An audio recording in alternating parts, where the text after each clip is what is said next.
Hello friends, இப்போ இந்த vlog நான் போடுறேன் இல்லைங்களா. இப்போ இது வந்து நான் ஃபுல் வீடியோ வந்து அப்பப்போ எடுத்தது. ஏன்னா நெல் போட்டதுலேருந்து அறுவடை பண்ணுற வரைக்கும் ஆன வீடியோவை நான் வந்து அப்பப்போ எடுத்த வீடியோவை கனெக்ட் பண்ணி போட்டிருக்கேன் நான். இப்போ பார்த்தீங்கன்னா இது வந்து கிட்டத்தட்ட ஒரு 8 ஏக்கரை நிலம். இதில் வந்து நேரடி நெல் விதைப்பு முறையில் நம்ம குண்டு நெல் போட்டிருக்கோம். நம்ம ஒரு 25 to 26 டேஸில் வந்து அது முளைச்சி வர ஆரம்பிச்சிருக்கோம். அது இப்போ இந்த சைடு இருக்கிறதெல்லாம் கேழ்வரகு வந்து இதை ஓட்டி நம்ம போடணும். இதில் ஏற்கனவே எடுத்தது இது நெல். அதில் வந்து இப்போ கேழ்வரகு போட்டிருக்கோம் நாங்கள். அது இன்னொரு வீடியோவில் போடுறேன் நான். இப்போ பார்த்திங்கன்னா நெல் வந்து இப்போ முளைச்சி வந்திருக்குது. தண்ணியும் பாசனம் போயிட்டுருக்கு நமக்கு. இப்போது நேரடி நெல் விதைப்பு முறையில் ஒரு சில இது என்னென்னா, இந்த கார்னராக அந்த வரப்பு ஓரம் இருக்கிறதுல வந்து கொஞ்சம் நகர்ந்துடும் தண்ணி பாசுறதுனால. அப்போ என்ன பண்ணுவோன்னா, அந்த ஒதுங்கி போயிடுச்சு இல்லைங்களா, அதை வந்து எடுத்து திரும்ப நாற்று நட ஆரம்பிச்சிருவோம் அந்த இடத்துல. ஸோ அதை வந்து ஃபுல்ஃபில் பண்ணிவிடுவோம் அந்த இடத்த, வரப்பு ஃபுல்லாக அந்த இடம். இப்போ பார்த்திங்கன்னா தெரியும், இந்த கார்னராக இருக்கிற இடத்துலலாம் பாருங்கள் நெல் முளையாத மாதிரி இருக்குது. அது வந்து ஒன்றா சேர்ந்து ஒரு ஓரம் போயிடுச்சு. அதனால் அதை வந்து எடுத்து நம்ம நாற்று நட்டுருவாங்க. ஏற்கனவே நான் ஒரு வீடியோலையும் நான் நட்டிருப்பேன், அதை நீங்கள் பார்த்துருப்பீங்க. இப்போ இந்த ஓரம் ஒதுங்கினது எல்லாமே எடுத்து நாற்று நட்ட ஆரம்பித்ததுக்கப்புறமா அது ஃபுல்லாகவே ஈவனாகவே அழகாக வளர ஆரம்பிச்சிடும். அதே மாதிரி அதுக்கான அப்பப்போ கொடுக்க வேண்டிய நம்ம ஊட்டத்தையும் நம்ம கொடுத்துட்டு வந்தோம்னா வந்து பயிர் வந்து நல்லபடியாக வளர ஆரம்பிச்சிடும் நமக்கு.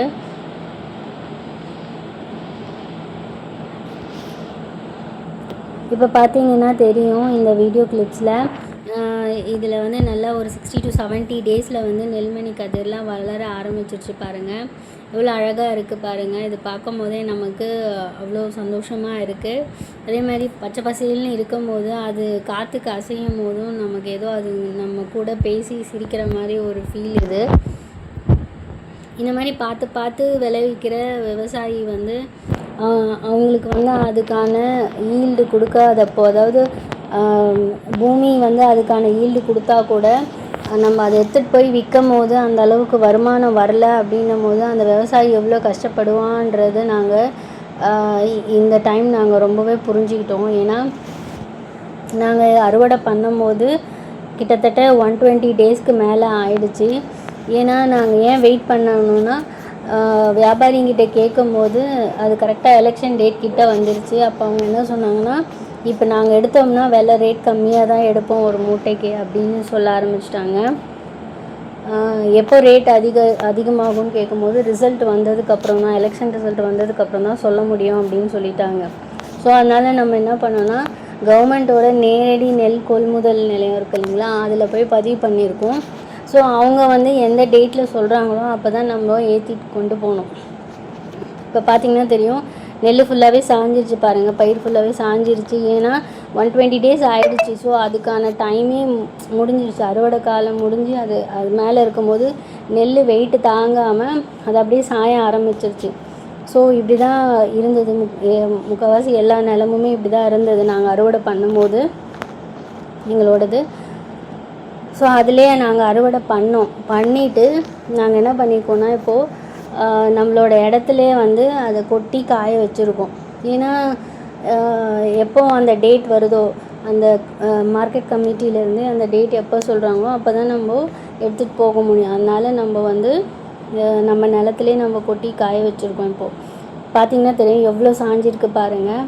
ஸோ ஒரு விவசாயி வந்து தன்னோட கஷ்டப்பட்டு தன்னோட சொந்த உழைப்பை போட்டு ஒரு விவசாயம் பண்ணி ஒரு பொருளை எடுத்துகிட்டு போய் விற்கும் போது வியாபாரி வந்து நான் இந்த ரேட்டுக்கு தான் எடுப்பேன் அப்படின்னு கண்டிஷன் போடும்போது அந்த விவசாயினால் அதை வச்சு பாதுகாக்க முடியாது. ஸோ வச்சு பாதுகாக்கக்கூடிய இருக்கிற விவசாயிங்க அதை பாதுகாத்து அந்த ரேட் வரும்போது எடுத்துகிட்டு போய் விற்கிறாங்க. ஆனால் முக்கால்வாசி விவசாயிங்க வந்து அதை வச்சு பாதுகாக்க முடியாததுனால சொன்ன ரேட்டுக்கு விற்றுட்டு எடுத்துகிட்டு வராங்க. ஸோ இதில் நம்ம ஆனால் வந்து ஈஸியாக சொல்லிடுறோம். என்னென்னா, ஒரு செலிப்ரிட்டிக்கு வந்து இருக்கிற ஒரு இது கூட ஒரு விவசாயிக்கு இல்லைன்ற மாதிரி தான் இப்போ இருக்குது. ஒரு செலிப்ரிட்டி வந்தாங்கன்னா அவங்கள ஃபோட்டோ எடுக்கிறதும் அவங்கள வீடியோ எடுக்கிறதும் அவங்க லைஃப்பில் ஒரு சின்னதாக ஒரு விஷயம் நடந்தால் கூட அது பூதாகாரமாக பெருசு பண்ணி காட்டுறதோ அதெல்லாம் பண்ணுற எல்லாரும், ஆனால் வந்து ஒரு விவசாயி எவ்வளோ கஷ்டப்படுறான் அப்படின்றத யாருமே எடுத்து சொல்கிறதில்ல. இதை அறுவடை பண்ண ஆரம்பிச்சிட்டோம் நாங்கள். இதில் பார்த்தீங்கன்னா தெரியும், நிறைய இந்த வெள்ளைக்கொக்கு மாதிரி இருக்குது பாருங்களா, அதெல்லாம் கூடவே வரும். அது அங்கே இருக்கிற பூச்சி அது எல்லாமே அது இங்கே சாப்பிடும் போல் இருக்குது. ஆனால் அந்த அவ்வளோ இதுவாக அதுங்க வந்து கூடவே வருது. அந்த நம்ம அந்த மிஷின் இருக்குது பாருங்கள், அந்த மிஷின் நெல் அறுக்கிற மிஷின் போகுதில்ல, அது கூடவே தான் போகுதுங்க. அவ்வளோ தைரியமாக போகுதுங்க. அது ஏற்றிடுமா என்னமான்றது கூட தெரியாமல் அவ்வளோ இதுவாக போகுதுங்க.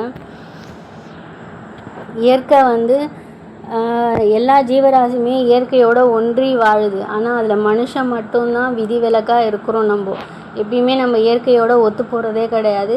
இயற்கைக்கு மாறாதான் நம்ம நடக்கிறோம் எப்பயுமே. இந்த வீடியோவிலே பார்த்தீங்கன்னா தெரியும், அந்த கொக்கு அந்த வந்து அந்த பிளாக் கலர் பேர்டு, அது பேர் வந்து ஆனை சாத்தன்னு சொல்லுவாங்க. அது கூட அந்த அளவுக்கு அது அந்த நம்ம அந்த நெல் அறுக்கிற மிஷின் போகுது இல்லைங்களா, அது கூடவே போகும். கூடவே அது அந்த கீழேயே உட்காந்து சாப்பிடுங்க. அப்போது அது இயற்கையாக அந்த பறவைங்களுக்கு தெரியுது, இந்த இடத்துல அதுங்களுக்கான உணவு இருக்குது அப்படின்றது தெரியுது.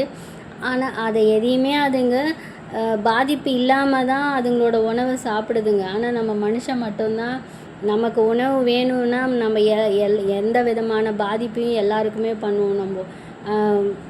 நம்ம முதல்ல அதை கொஞ்சம் புரிஞ்சுக்கணும். தனி மனுஷனாக நம்ம ஒழுக்கமாக இருக்க ஆரம்பிக்கணும். ஒவ்வொரு விஷயத்துலையும் நம்ம தனி மனுஷ ஒழுக்கன்றது கடைப்பிடிக்கணும். நம்ம பசங்களுக்கு அதை சொல்லி கொடுக்கணும். அப்போ தான் வந்து நம்ம இயற்கையோடு ஒன்றி வாழ ஆரம்பிப்போம். நம்ம ஒரு அறுவடை முடித்து அதை வந்து எடுத்துகிட்டு போய் வியாபாரம் பண்ணி நம்ம அதிலிருந்து பணம் எடுக்கிறது வந்து விவசாயத்தில் எவ்வளோ கஷ்டன்றது அந்த விவசாயிக்கு பார்த்தா தான் தெரியும். நம்ம எல்லோரும் சொல்லுவோம், விவசாயம் வந்து அவங்க சுயநலத்துக்காக தானே பண்ணுறாங்க, தொழில் மாதிரி தானே அதுவும் அவங்களும் பண்ணுறாங்க, அவங்களுக்கு லாபம் இல்லாமலாம் பண்ண மாட்டாங்கல்ல அப்படின்னு சொல்லுவாங்க எல்லோரும். ஆனால் ஒரு சின்னதாக விஷயம் யோசிங்க. இப்போ எந்த தொழிலாக இருந்தாலுமே நீங்கள் வேண்டான்னு விட்டுட்டு போயிட்டீங்கன்னா யாருக்குமே நஷ்டம் கிடையாது. அது எந்த தொழிலாக வேணால் இருக்கட்டும்.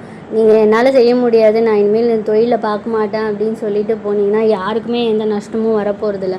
ஆனால் ஒரு விவசாயி இந்த விவசாய தொழிலை விட்டுட்டு போனான்னா அது அவனுக்கு மட்டும் நஷ்டம் இல்லை, இந்த உலகத்துக்கே நஷ்டம்தான். இந்த மாதிரி ஒவ்வொரு விவசாயியும் நினச்சானா அப்போது எப்படி உணவு உற்பத்தி ஆகுன்றதை கொஞ்சம் எல்லோரும் யோசித்து பார்க்கணும். இப்போ பார்த்தீங்கன்னா இது ஒரு 12 டிப்பர் கிட்ட நம்ம அறுவடை பண்ணியிருக்கோம். கிட்டத்தட்ட ஒரு 200 மூட்டைக்கு மேலே வந்திருக்கும். இப்போ இது முன்னாடி வந்து கொஞ்சம் வைக்கோல் கீழே எடுத்து போடுறாங்க இல்லையா, அது எதுக்காகனா நம்ம தார்பாய்க்கு அடியில் போடுறதுக்காக. அவ்வளோ சீக்கிரம் வந்து தார்பாய் வந்து டேமேஜ் ஆகாமல் இருக்கும் அப்படின்றதுக்காக அது போடுறாங்க. இப்போ பார்த்தீங்கன்னா தெரியும், இது மாதிரி ஒரு 12 டிப்பர் எடுத்துகிட்டு வந்து இறக்கியிருக்காங்க. இது ஒரே நாளில் அறுவடை ஆகலை.